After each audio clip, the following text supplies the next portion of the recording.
Hajib CM. So when you hear us saying Hajib CM, we're thanking you, and CM means highly respected one, and Hajib means thank you. This morning I'll introduce myself in an appropriate way. My name is Florence James.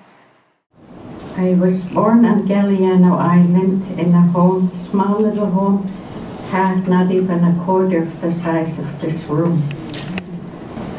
And born at home and delivered by my grandmother.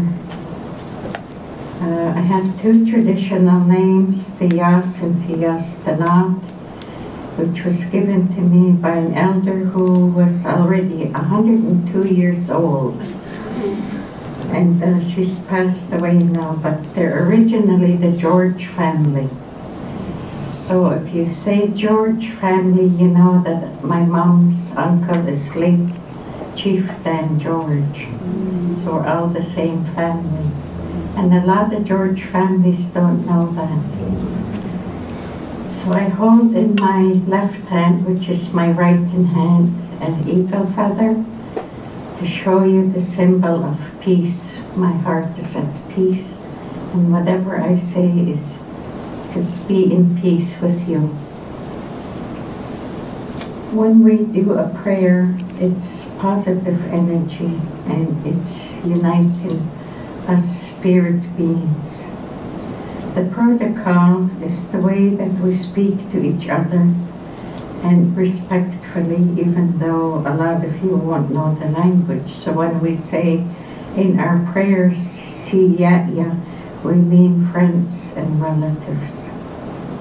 We do not make a difference in that statement, so that we're all of one unit or united. Hajib Oihui, that's the land that I know the name of this land. I'm speaking to it and the ancestors. Ts'lhnuts'umaat is an important word. It's a prefix to natsa, one, maat, as in containing. And so enables the family to become a unit. Always remember, my grandfather said, when you come into a room, that you leave behind your thoughts that are negative. When you come to work together, you leave outside what's not good for your unit. So that way you can accomplish many things.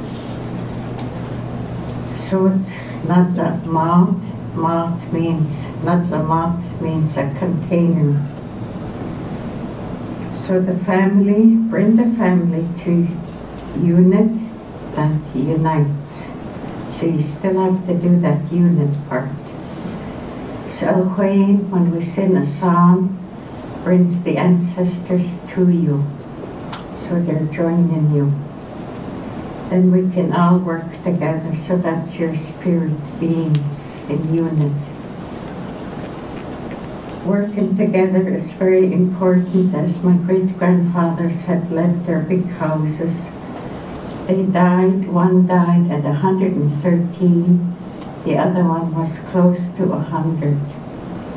So they died as chiefs, leaders, and that's how they ran their home with all these teachings that I'm going to pass to you. First, we must have that peace within. If you have that peace within your heart, then you are able to bring peace about to the things that you do, the work that you are doing. The sounds join our hearts together, thinking as one, all for the future generation. It's not about us and the upcoming, yet to be born. Walking together is called Kashinto. So we're walking side by side. You may walk side by side with all the leaders and be joined together, walking together. It's called Kashinto. Working together, Ts'lhnuts'umaat. It's helping each other. It makes for a big job seem less. We're all working together, and it just gets smaller and smaller as you work together. We're all stepping aboard one canoe, and you are paddling together, and we all have to make that paddle even strokes when you're on a canoe. Or if you're all paddling on one side, what happens? We're going to tip over. And then you all have to change paddles from one side to the other and keep doing that all the way so your both arms are keeping its strength. So there's a unity and a teamwork building that happens aboard a canoe. So we sang yesterday the paddle song to help you get aboard the canoe, and paddling together is a symbol. A paddle is a symbol of your unity. The movement of smoothness makes it, the motion go. Your canoe isn't jumping, you're not offbeat on your strokes of your paddle. So that way your canoe can glide smoothly on the water. So you're making a pal out of the water, if it's the river, the ocean. Your paddles, your canoe, your being, your human part of you will all join together. And it makes for a beautiful paddle. Try it when you're kayaking. If your paddle isn't smooth and you're not in unit, what happens? You go one way. Same thing. So you have a good direction. So that's the paddling. And we used to paddle on canoes and go to war. We always had a status symbol to fulfill. So we have upper, middle, and southern tribes. And there was a time when my great-grandfather said we still had to get together even though we didn't get along. So that's when you come into a place, a big house, a building, you have to put aside your differences for that one day. But in their time, they went for a month in potlatches. So maybe that one day interpreted to 1 month. And they had to put aside their feelings of not getting along or not appreciating one another for that time. And then you can go about your business. If you want to take it back, you can. But you have to do it outside your building, or it causes chaos in your work. There's a language to speak in an appropriate way of respect to persons or people. And you'll never go wrong. Say if I'm having a potlatch, which I am in March, and I go to everyone and I say, Mary, Elizabeth, Charlene, Arlene, all your names. If I said it Willie, I'm inviting you to my gathering, which is happening in March. And I say it directly to you rather than on a phone or on a paper. They feel respected and they'll want to attend. Just like today, you answered Kelly's call.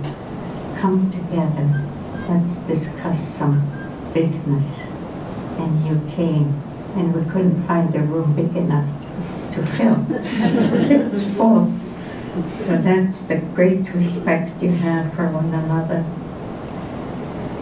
So it's a ceremony, and the ceremony reflects what you've been taught, how to go about to do the ceremony.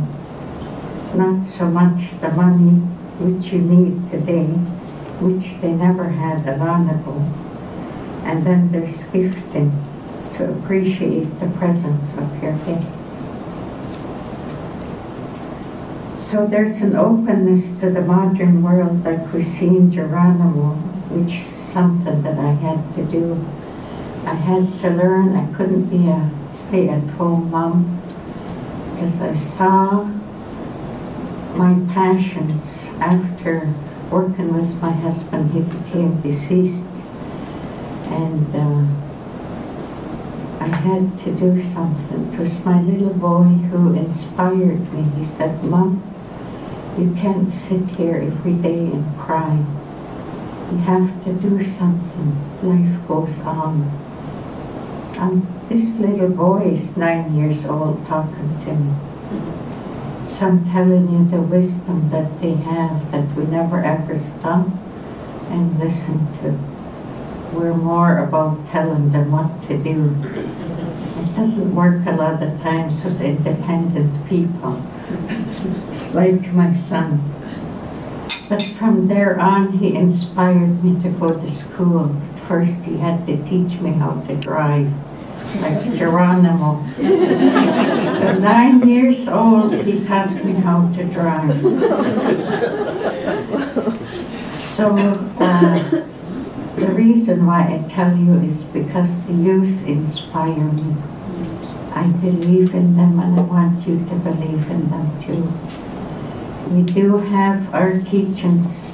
It's not reaching everyone. We want our teachings to get there. But we're like the Creator. He'll never force you to do something. He'll never call you to heaven and force you to go to heaven. That's your decision. Always remember that. So you have a will. So we will ourselves to do something. And that's the big part, understanding that I received after my son was teaching me. Look, he's teaching me, 9 years old.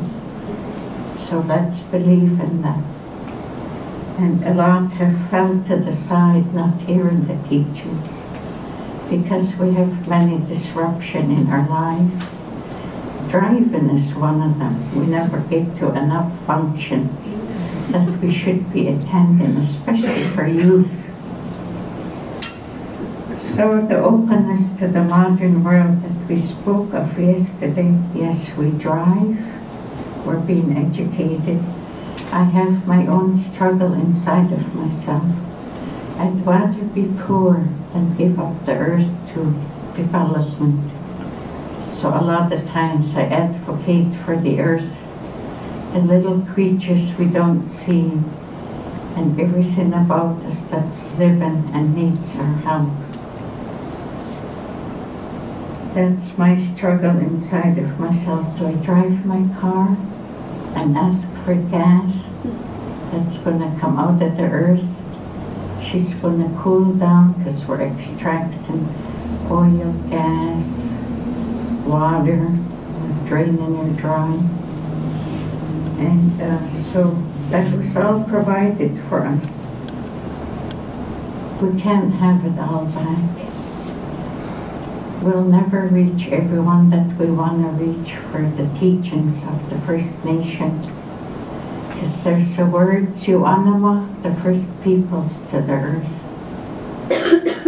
So Siach is a story which is true that we tell for origin stories. We can't have it all back. But we'll give it a go. We'll have a limit. Shall we say that? And then the struggle isn't so great. I can share freely and no one overtalks me. I'm listened to as a person speaks. Your smile is real and you speak to me as a person. You're open to being close to me. And that was all what my virtues I had for the lady that sat across me and was willing to be close to me in that exercise we did yesterday, which represents 100% of you. So you know who I'm speaking at. In regard to sacred sites, which I'll end with, we never used to tell about our sacred sites. They were sacred sites. And we bathe for the sacredness for our beings and spiritual part of ourselves that I explained yesterday. We never used to expose that. We have to now to save it. And we have to tell the stories we never tell in the open. Why we don't wear regalia, why we don't, there's so much that secret societies that we have that we can't tell you about. We want to, but we never do, to protect it and all the teachings that go with it.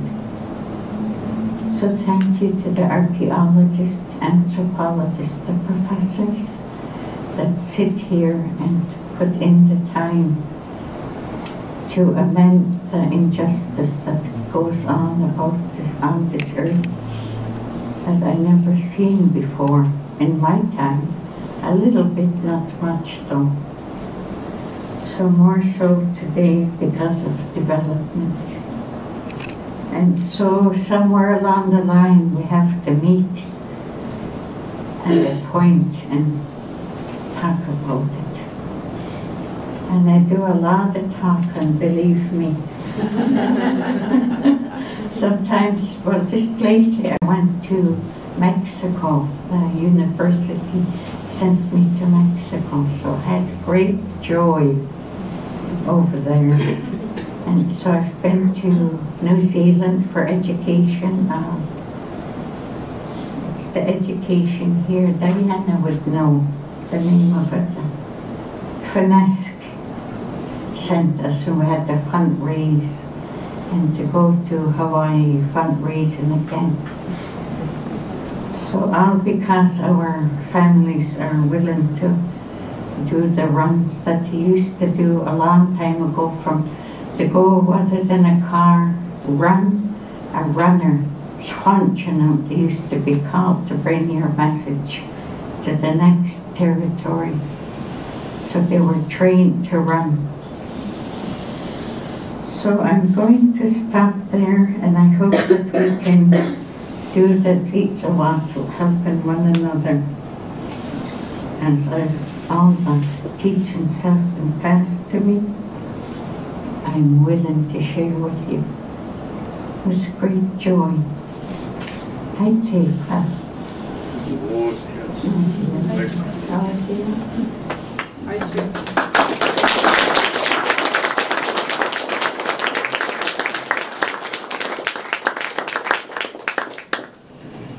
Thank you, Florence. Florence's biography is in the biography summaries along with everyone else's, and part of her biography says that her biggest inspiration and motivation to do what she does is the love from the babies of the future and youth of today. And thank you for inspiring us and loving us in that way, Florence, and setting us up for a good way of being together today.